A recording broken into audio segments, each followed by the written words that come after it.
What's up, everybody? TJ and Carrie here with Muscle Growth Mindset. Man, we got some fun stuff today. This is serious talk. Yeah. We've done a lot of research. We've been coming across that kind of the same topic keeps coming up. Cancer, right? Yeah. And a lot of things that we're researching, it leads back to potential cancer prevention and to help slow the process of cancer, things like that. So we'd like to talk about that today. Some nutritional advice that can help, one, prevent, and two, if it's already there, if you have cancer, this could slow down, the progression of it. I'm sure most people have been affected in some way. My dad passed away from cancer. My mom's had cancer, and my whole family pretty much. So it's definitely something that hits with me, and I need to worry about. Yeah. So I think family history is a big factor in that. So this, whether you're in the fitness industry, if you're a powerlifter, you're a bodybuilder, or if you're just a regular guy walking down the street, this affects you right here. So the history all goes back to how's this? Well, so in this process of studying muscle growth, like I said, he said we keep coming on that the diet that helps you, the healthiest lifestyle, also prevents cancer. Now there is a long history going back to the 1800s. And I looked at all these old school diets. They did not have nearly the amount of science backing it up then, but there's a common element for all of these diets, and it's usually high in fruits, vegetables, unprocessed virgin oils. And what these have in common, what we know now, is that it's a high amount of polyphenols and alkaloids, which are chemicals naturally produced by plants. So there's way back in the 1800s, they were using this kind of diet. Yeah, they may not have known why they were doing it necessarily. Like you said, they didn't have the science behind it, but they were onto something. Mm-hmm. And they kept coming across it and kept coming back to it. A lot of doctors were kind of prescribing these diets for, whether it's cancer prevention or general health. And now we kind of know why they were doing it. And that's, like I said, polyphenols, alkaloids, and it's all coming from vegetables, fruits. We'll get into some more tips on that, on the good versus the bad. But basically, by following this type of a diet, you're going to give yourself a chance. Yeah, and there's three opportunities here to decrease cancer production, cancer spread, things like that. One is the initiation phase, whenever we're just getting cancer. So how does that work? What do these things do for you? All right, so in the initial phase where cancer is produced, so polyphenols that are found in fruits and vegetables, they will inhibit carcinogen absorption. And so we've got a lot of science here to cover. I want you to understand some of it, but I'm not going to go too deep into it because it gets a little overwhelming. Yeah, we were in here a few days ago going through this, and it's translating science speak to normal people. What's that mean? Carcinogen is cancer, right? Right. So inhibit carcinogen absorption. Basically, it stops cancer from absorbing. Cancer-causing materials from absorbing, so that's a good start. Yeah, absolutely. But there's a couple more things it does that we can go over here. So polyphenols are antioxidant, anti-inflammatory, so they prevent cell inflammation and prevent damage to cells. As you know, damaging to the cells, that's a lot of what causes cancer. People who got a lot of sunburns get skin cancer. People who smoke and damage their lungs get lung cancer. That's a beginning cause. Yeah, and the topic is cancer, but inflammation in general is the cause of a lot of disease and a lot of sickness. The majority. So if you can keep that inflammation down, and this is the exact way to do it, you're going to help yourself stay a lot more healthy. You're going to get sick a lot less frequent, and you're going to decrease your chances of a major sickness like cancer or something. Of all kinds. That's going to be, keep you down and potentially cause death, right? So yes, absolutely. So the last part of where phenols can help, they affect metabolic enzyme activity. And once again, that's a big sciencey one with a lot of details, but basically what it means is that it decreases DNA damage, which is back to the cellular damage. It decreases the amount of damage done to the cells, which decreases the chances of a cell turning into a cancerous cell.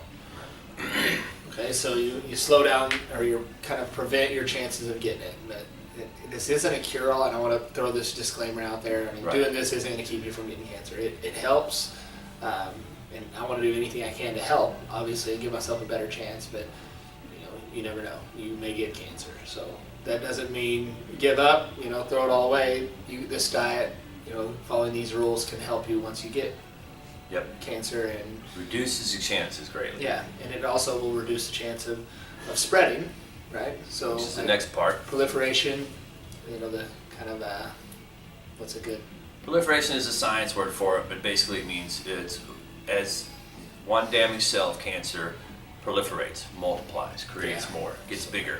So somewhat spread. But, so if we haven't prevented the cancer from starting, this diet still can help with the second phase, the growth phase of the cancer cell to a larger mass. Right. So this. How's it do that? So it changes the way the immune system works. We went through a lot of the science and it was pretty complicated, but it just changes it in a better way. One of the biggest ways that we can easily to understand is it can stimulate T cell production, so it stimulates the white blood cells production, so it keeps the body's police officer system more alert. Yeah, the white blood cells, the T cells, that's what fights disease. Mm-hmm. You produce these more whenever you have some kind of sickness or disease. Well, eating healthy like this is going to increase production of these cells and help fight things off and fight the spread of disease. Yeah. So it's not a bad thing. You want to increase that. Give yourself, like you said, more police officers to kind of fight whatever's going wrong in your body. Yeah.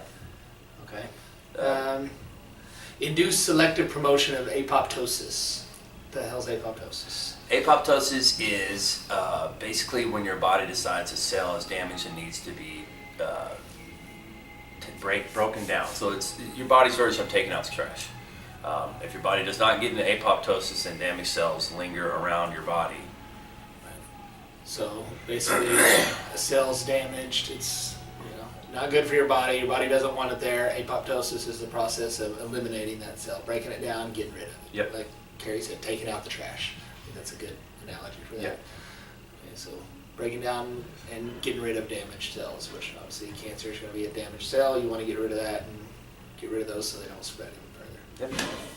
And then inhibits cell cycle phases. Again, what are we talking about here? We went really deep into that one. To avoid all the big science words, it basically just slows down a lot of the cellular growth process in the body. So it slows down cancer growing, the speed of growth, which gives your body a better chance of fighting it off. Okay, so you've got cancer, you've got tumors, okay? Tumors are... Right. We've passed the proliferation phase, we're into it's already as a tumor. So what's the deal here? This also gives us an opportunity to suppress tumors, right? So how does it do that? How do we keep these tumors from getting bigger? So the number one way it suppresses the tumor growth is it restrains something called angiogenesis. And angiogenesis, what that is, we know genesis means create. So angio is the blood vessels.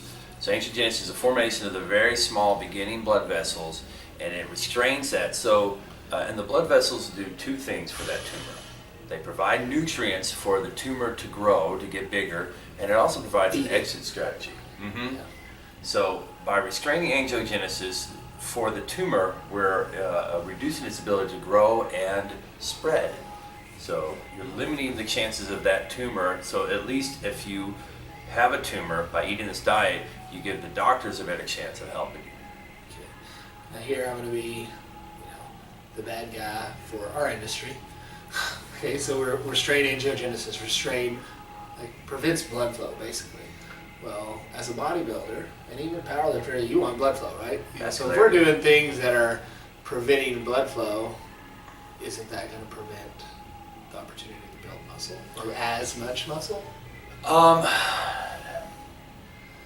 It looks like yes. The answer is probably yes. I think this is a great diet for anyone to be on that is not looking to maximize their muscle growth. It's a good diet for anyone in this industry who's looking to get lean. It's the best way to get lean healthily. If you are trying to get as big as possible, as fast as possible, I wouldn't recommend this is going to slow it down. I don't know. It's a hard thing to say. I know that it's uniform throughout the body. It will slow down cellular growth and reduce the formation of new blood vessels. Which, when you have cancer, obviously you want to do these things. When you're a bodybuilder and you want to get huge and put on as much muscle, you want to do the opposite of everything we're talking about right here.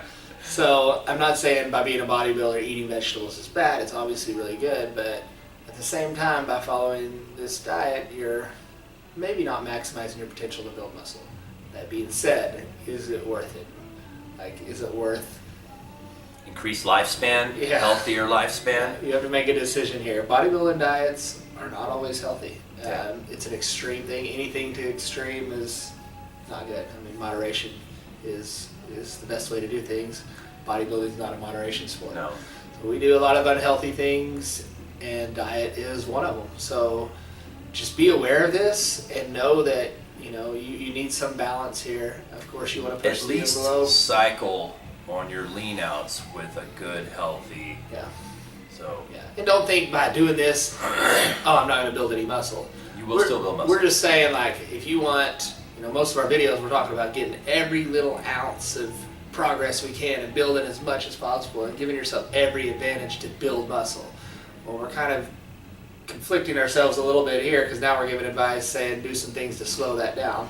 But we're talking about life here. We're talking about the risk of having cancer and dying. So I think longer lifespan, or I think it's worth slowing down a little bit of muscle growth to live a little longer. yeah. Sorry, I had to go off on that That's right what there, we but I do. think it's important to talk about that. Going back to suppression of tumors, back on track, it reduces the, angiogenesis, which is blood flow, and then it also it will influence a variety of metastasis, which is the growth of the growth cancer. of cancer, and spread of cancer cells and in the tumor. So obviously that's what we want. We're going to 3 opportunities to decrease the causing the growth and the spread of cancer. So all that being said, we just told you what all it does. What does this? Like, how do we do this? How do we eat correctly to prevent, slow down cancer? So the easiest natural way is just to load up on lots of fruits and vegetables and unprocessed natural oils like extra virgin olive oil. If you can get a virgin or extra virgin coconut oil, those are real healthy, full of polyphenols. Spices, herbs, oregano, turmeric, thyme, all of those are full and chock full loaded of polyphenols. You can also supplement with concentrated versions, curcumin, EGCG, which is you can find it, resveratrol, green tea, polyphenols. These all do really well for you. Yeah, and we've touched on this before. We did a video on polyphenols, and if you guys haven't checked that out, it gets a little more into what polyphenols are, how they work, and other benefits of them. I mean, obviously cancer prevention is a huge benefit, but there's a lot of other healthy benefits to supplementing with these things. So check out that video and see, and then definitely add some of these supplements to your diets. I also want to touch back on, so a lot of this stuff is processed through the gut and it's metabolites from the gut. And we have another video about gut health and probiotics that every time when I see these things, they come together. It's a process as a whole. We have these videos that are separate. You really need to go back and we don't have time to talk about it today, but it's so important for your health. So just be real careful, understanding that your gut is very important as well. Yeah, that's one thing. Another thing we talked about at the beginning of the video, we've done this research and everything's like coming back and touching on this, cancer and things like that. And also everything comes back to gut health. I mean, you want to build muscle, you have to have proper gut health. You want to, be healthy, stay healthy, live longer, sleep better. Mental health. Gut health. Mm-hmm. Yeah. So digestion is huge. Digestion is key. So yeah, without going on for 10 more minutes, go check out our gut health video. Yeah. So what do we want to avoid? Yeah, there's as much as focusing on what to eat, you need to make sure you're not eating the wrong things. Unhealthy fats, saturated fats, fried foods, things like that. Red meat, definitely something you want to do in moderation. Too much red meat is a bad thing. I love steak, I love burgers. literally, I just ate some ground beef right before we started this. But moderation, don't do it too much. Processed foods, refined sugars, white flour, sodas, hydrogenated oils, these are all negatives. These are all things that can, I hate to say they cause cancer, but they definitely don't help, and they can, they're gonna, I guess, put your guard down maybe. And I sometimes think about the 60s and the TV dinner generation with the Twinkies and the Cokes, and how many people from the generation got cancer, died from cancer, and we're learning and growing as a culture, and as long as we can spread this knowledge around, we can prevent all that from happening to our generation. Yeah, I mean, at least slow it down. I mean, there's new disease coming out all the time. Mm-hmm. Cancer is spreading. There's other, 1,000 other things coming out. But if you can prevent some of this or slow it down, I mean, why not, right? Yeah. Who wants to go through that? So, be aware, be conscious of your health, and be aware of what you can do to help yourself. I know this isn't as bodybuilder, muscle growth mindset specific video, but we thought it was real important to touch on this stuff. Because it kept coming up. Yeah, and we want people to know and be informed. Even if you're not wanting to be in fitness, your diet's still very important. And it's cheesy. I say it all the time that it's cheesy. It sounds stupid, but you are what you eat. So you need to make sure you're taking care of your body, eating the correct foods that are going to keep you healthy and for longevity. Yeah. So, bodybuilders, powerlifters, be aware, find that balance. Bodybuilding doesn't last forever. So remember, a good healthy diet, full of polyphenols, fruits, vegetables, low in unhealthy fats. It decreases tumor incidence of them even showing up. It decreases their growth process, the multiplicity phase. It decreases metastasis and increases latency period, which means if you've gotten cancer and you start this diet, it's decreasing the amount of time it might show back up, if ever. Yeah. So all good things. Like I said, we got into, we just touched the basics of this because to get into detail was way too sciencey. Yeah. Giant words. It was hard to follow. But just know, we gave you the right foods to eat, the wrong foods that you shouldn't eat, and some supplements to take, and just be aware. You guys stay healthy, train hard, stay positive, keep that muscle growth mindset, and we'll be back next week. Peace.